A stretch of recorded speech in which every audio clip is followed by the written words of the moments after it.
দেশের লোক তো গরিব, প্রধানত এটি তার মূল কারণ ছিল যে দেশের লোকের অবস্থা যতদিন পরিবর্তন করে ততদিন আমিও নিজে অত বিলাসিতা পছন্দ করি না আর কি। আমার ছেলেদেরও কোনো সময় কোনো বেশি কাপড় চোপড় সে পছন্দ করতো না। আমরা সবসময় রেশনের চালই খাই, সবসময় মাইনা যা পেতেন, সত্যি কথা বলতে উনার মাইনা ছিল বোধহয় পে স্লিপ যা আসতো আর কি 2200 বোধহয়, উনি 10% আবার দিয়ে দিতেন। তো তার মধ্যে থেকে আমাকে সে 2000 টাকা দিত, ওর মধ্যেই আমার সংসার চালাতে হতো। আমার ছেলেদেরও কোনো সময় কোনো রকম বেশি কাপড় চোপড় সে পছন্দ করতো না।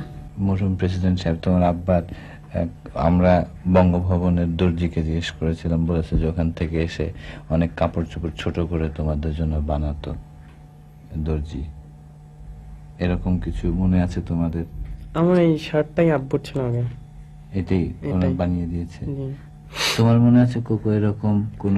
আমার দুটো প্যান্ট ছোট করে বানিয়ে দিয়েছিল। তোমার আব্বার প্যান্ট ছোট করে বানিয়ে দিয়েছে।